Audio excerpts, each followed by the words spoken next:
Bueno, estamos en un momento diría yo, de convulsión política importante, ¿no? Porque estamos estamos en presencia de un presidente azorado, desconsolado, diría, sin rumbo y sobre todo sin reacción política, ¿no?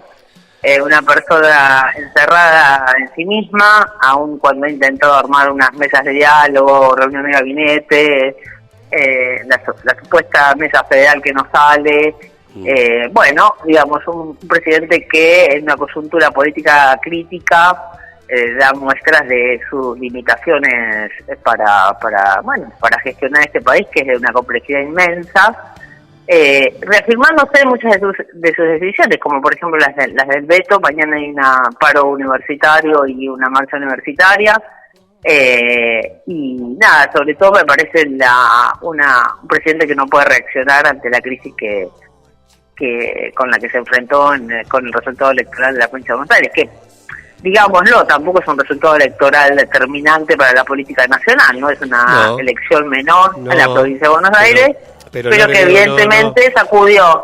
Sí, no, digo que te iba a decir que no, como que no hay reacción del gobierno en cuanto a que o no le cayó la ficha de lo que ocurrió el día domingo, o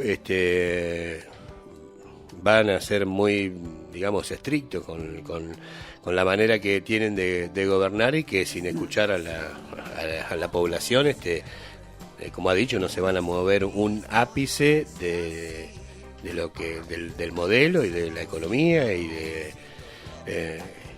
la política que lleva adelante. hay que ver. Por ahora reaccionó así. Yo creo que va a tener que retroceder, sinceramente, porque es un presidente muy débil políticamente. Hoy no tiene diálogo con ningún gobernador, no tiene diálogo con diputados, tiene su bloque de partido, tiene intervenido su gabinete, digamos, totalmente desamparado, sin una estructura política. Bueno, puede reaccionar casi como un niño caprichoso, ¿no? Quiero seguir en mi mismo lugar. Eso no tiene viabilidad política, digamos.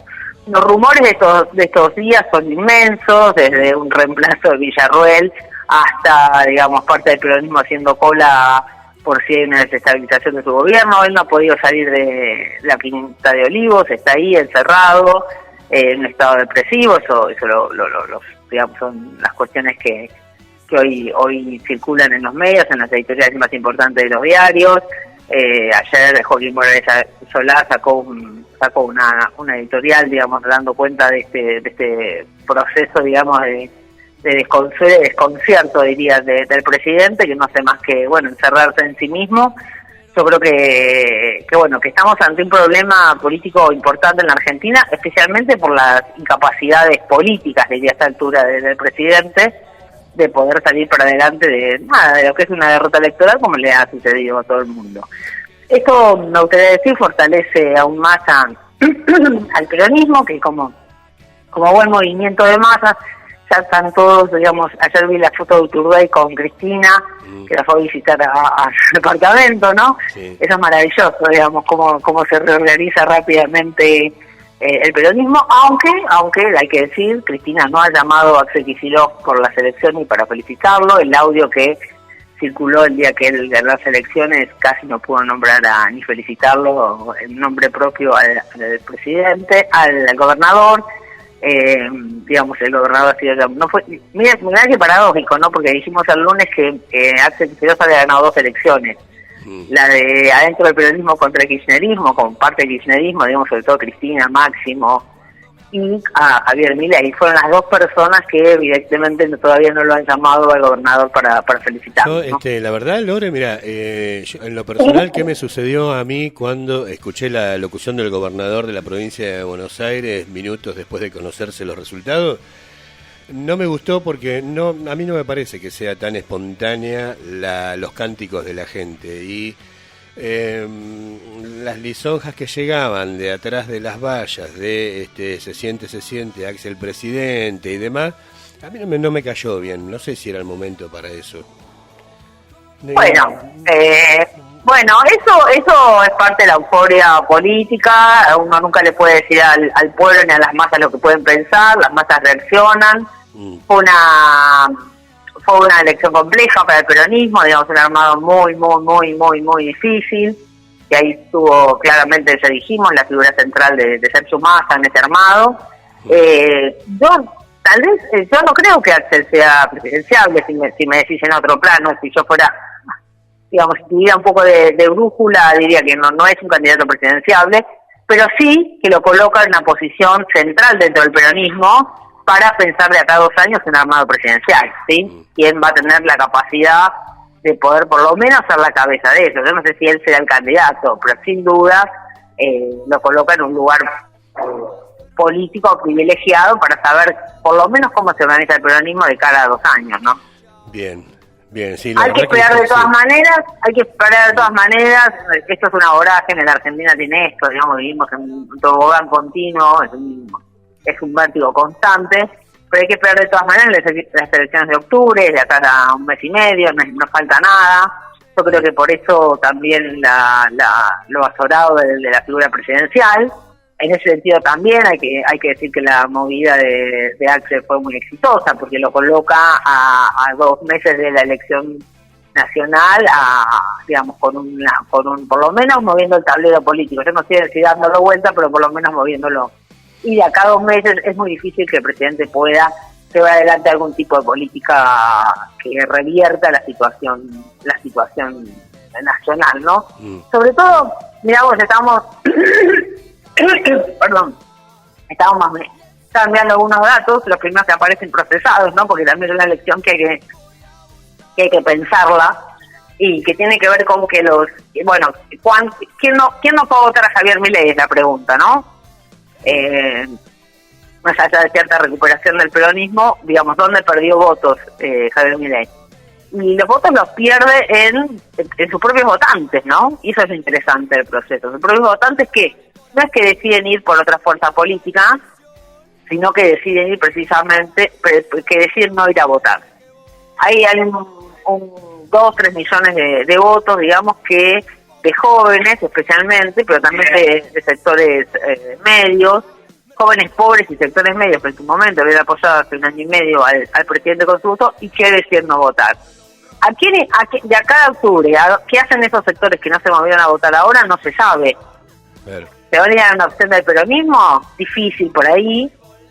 Probablemente haya ahí una vacancia en una tercera fuerza que se quede con esos votos, ¿no? Pero no me da la sensación de que esos votos se muevan al peronismo, ni tampoco, si no hay una reacción importante del presidente, esos votos vuelvan a la coalición de Javier Milei. Y hay otro derrotado políticamente también, creo que lo dijimos el lunes, pero si no lo vuelvo a subrayar, no solamente Javier Milei, sino el PRO, ¿no? Y Mauricio Macri. Es increíble cómo, digamos, rifó el capital político del PRO, ¿no? Era un partido nacional, era un partido que había absorbido parte del radicalismo y que hoy, bueno, está tan a la deriva como el propio presidente. Bueno, por ahí ahí toman un poco de protagonismo ahora Santilli, Ritondo. Patricia Bullrich dijo que hay que volverlo a llamar a Mauricio Macri, volver a conversar con él. Bueno, son todas esas cosas de los vaivenes y los altibajos que van a estar ocurriendo seguramente en estos días y de cara al 26 de octubre, porque me imagino que en esa mesa se dirán algo hay que hacer, ¿no? Sí, hay una anécdota muy interesante del día que Javier Milei gana las elecciones, que lo llama Sergio Massa para felicitarlo y le dice: qué suerte que ganaste vos. Hoy los dos festejamos, le dice Sergio Massa, que derrotamos a Mauricio Macri. ¿No? Y eso, eso quiere decir que había, subterráneamente había una especie de enemigo común. Ahora, ¿qué hace Mauricio Macri? Porque vuelve a tener un poco la llave en este momento, digamos. Una llave un poco débil, ¿no? Tampoco creo que sea una gran llave política, pero yo creo que el votante del PRO, digamos, del núcleo más duro, digamos, el voto más liberal, más ligado a las cuestiones de la ética política republicana, inclusive de la corrupción, etcétera, diríamos, como algunos analistas dijeron en su momento, una derecha con cierta cuota de sensibilidad social, porque digamos, al lado de Javier Milei, Macri hoy es un moderado. digamos, yo no creo que esos votantes, conozco muchos, he charlado con varios, he mirado varios focus group, ven realmente a Javier Milei una persona desopilante, digamos, ¿no? Digamos, no solamente no ven ven un presidente audaz, pero al mismo tiempo ven un presidente que no conserva los valores más o menos lógicos de la vida democrática republicana. Seguramente la han escuchado Elisa Carrió, que está contenta con respecto al electoral de Kicillof. Bueno, eso refleja, digamos, una amalgama ideológica, sea de Elisa Carrió, sea el PRO, pero que por ahí andan, que tienen que ver con pensar la vida política, la vida democrática y un horizonte de vida en común que hoy está absolutamente en crisis. Y que no hay un pacto democrático en torno, o un pacto de valores, o un pacto social, y digamos en torno a cómo es posible llevar adelante una vida en común. Hoy hay desorientación, crisis, tuvo la suerte que hay un problema económico estructural, eso lo están diciendo todos los analistas. El gobierno tiene que salir de estas bandas de explotación, o sea, eso pasará ahora o pasará en octubre. El gobierno va a ir a una devaluación, no sé cómo, ni de qué manera, pero es evidente que la principal bandera que él tenía digamos, para mostrar, que en efecto la sigue teniendo, que es la de inflación, pero bueno, todo en política dura un rato, ¿no? Eso hay que saberlo, y eso es lo que nos sabe Javier Milei por no venir de una experiencia política, por no ser un lector de la política. Es un economista, tiene una concepción sobre la economía, a uno le puede gustar más, menos, etcétera, pero él es eso. Ahora, este país tiene una complejidad política muy alta, actores políticos empoderados, empresarios, aún los sindicatos cuando estén todos golpeados, estaban arriba del escenario del Kicillof el domingo. Bueno, hay, digamos, una armadura política. Argentina tiene armaduras políticas, digamos, tiene instituciones, tiene actores sociales. Y por supuesto que hay momentos de fuerte legitimidad que tuvo Javier Milei que estuvieron pausados, que estuvieron repensando también, porque después de una crisis hay que repensar. Se ha dicho mucho que el peronismo no tuvo nunca un relato o una idea para la crisis, y es verdad, no se imaginaba este derrotero. Que bueno, que no se lo imaginaba a nadie, por otra parte, ¿no? Nadie. Y que no se explica de ninguna otra manera que si no fue por el apoyo que el PRO le brinda en el balotaje. Sin el apoyo del PRO en el balotaje, Milei no ganaba. Eso está claro, lo muestran los números, son contundentes, porque en efecto su figura de las pasos a la general no suma ni un voto, digamos. Él no gana por sí solo, gana por el apoyo del PRO.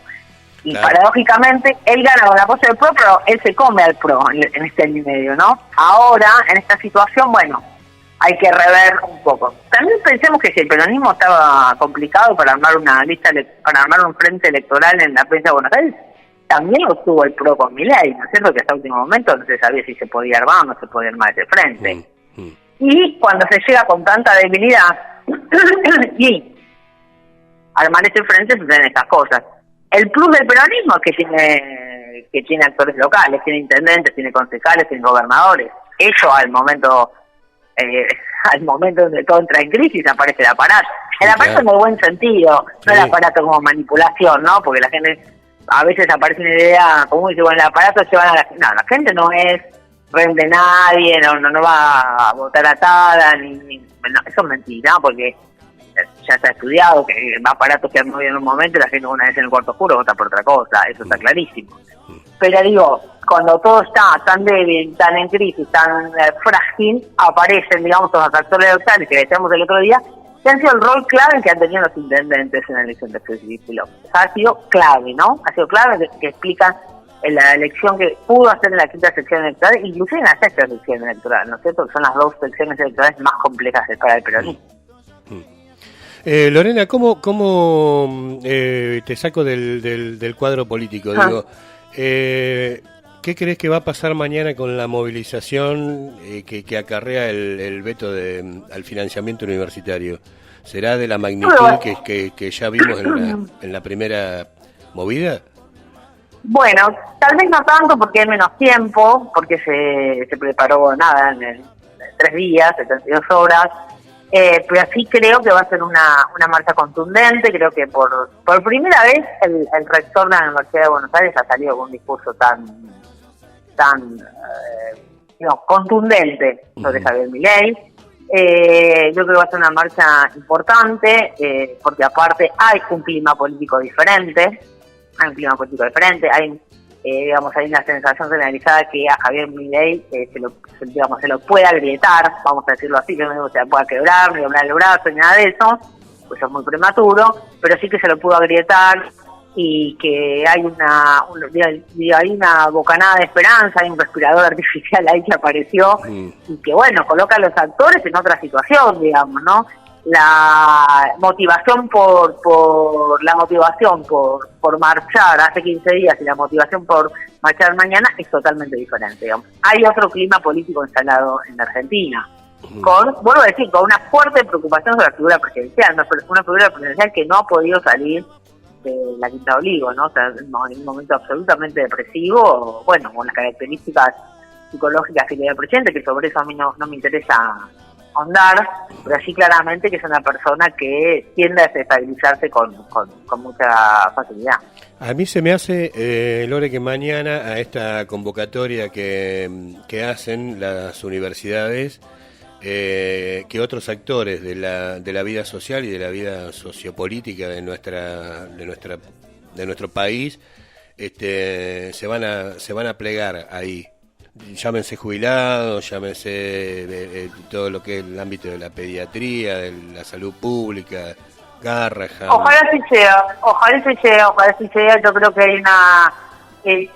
hay dos cosas en la Argentina que son muy importantes: la salud y la educación pública, ¿no? Como dos banderas aún en la crisis terrible, con todas las cosas que uno podría decir, el financiamiento, bueno, etcétera. No voy a entrar en eso, pero siguen siendo valores sociales importantes, ¿no? Colectivos importantes. De hecho, digamos, los votantes de Javier Milei van a la universidad pública, digamos, no es que no son chicos paquetes de las zonas ricas de la Argentina o de Buenos Aires que tienen universidades privadas, ¿no? No es ese el votante de Javier Milei precisamente, aunque lo puede haber votado en el balotaje, ¿no? Pero digo, no es el prototipo, el tipo ideal de votante de Javier Milei. Y esas personas circulan por la universidad pública y han vivido en carne propia la crisis de la universidad. Ni te digo la crisis de los hospitales, ¿no? Que se le garrajan porque, bueno, es el laboratorio de la reforma estatal de Schwarzenegger, pero digo,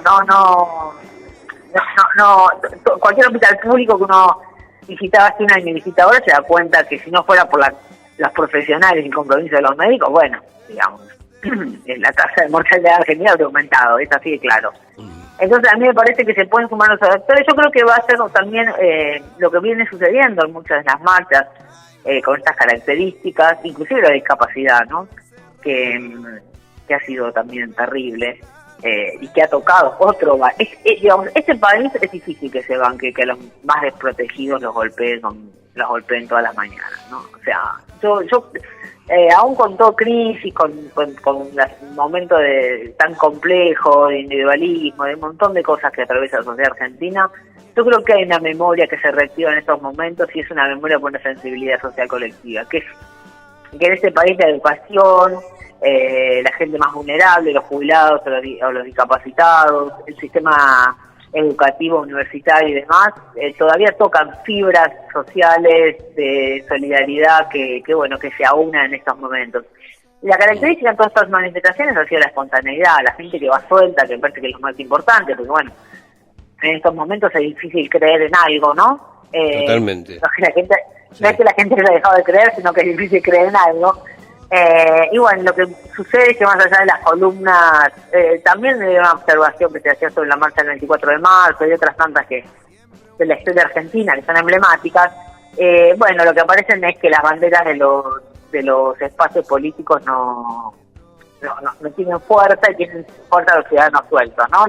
La movilización es espontánea. Y que pareciera que toman más relevancia, o que tomaron más relevancia esas individualidades, por llamarlos de alguna manera, cuando salieron a la luz, principalmente en los últimos meses, los numerosos hechos de corrupción dentro del gobierno, ¿no? Que es una bandera que vino a levantar este gobierno cuando arrancó su gestión y que de repente pareciera que todo ello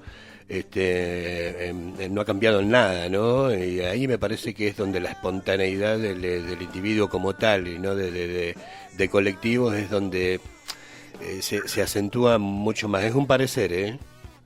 Sí, eso fue, digamos, si era un gobierno que estaba en una pelea, en un ring, digamos,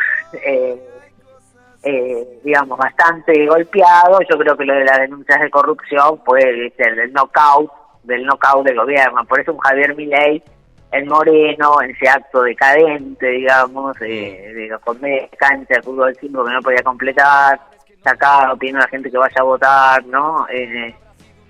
Bueno, no sé a quién se le puede haber ocurrido montar un acto de campaña de esas características, con él, por otro lado, tiene municipios con mucho más afinidad política. Realmente no se entiende por qué ese acto es Moreno. Bueno, ese era un presidente que sabía que perdía, ¿no? Era un presidente que perdía, y no es el primer acto que hacía público después de las denuncias de corrupción, que por otro lado le saltaron muy cerca de las elecciones, ¿no es cierto? No es casual, porque nunca estas cosas son casuales. No, obviamente son dentro de el que movió los audios, es alguien del propio gobierno, los movió en un momento oportuno, etcétera. Pero digamos, yo creo que lo de discapacidad, que movió más que lo de Garrahan, inclusive, de discapacidad, movió mucho más que lo de Garrahan en discapacidad, y la bofetada final de las denuncias de corrupción en el seno del Poder Ejecutivo, ¿no? Porque no es un ministro, porque esto es así, digamos, un ministro, tal vez un presidente no puede controlar lo que hace cotidianamente un ministro de Educación, un ministro de Desarrollo Social, ¿sí? Se te escapa, eso yo lo entiendo. Ahora, que la persona que está sentada con vos, ¿no? Digamos, que es casi la sombra o la imagen de Javier Milei, que es su hermana, forme parte de un circuito de recaudación política, bueno, es otro el problema. No, totalmente.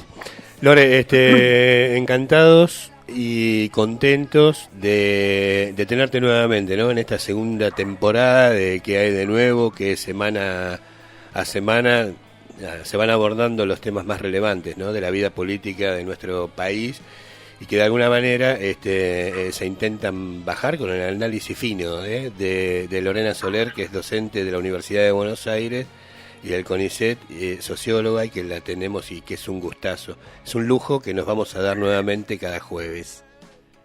Bueno, les agradezco, no sé si soy fina, pero bueno, por lo menos intento pensar. Tenemos meses muy interesantes para aquellos que nos interesa pensar la política de acá a octubre.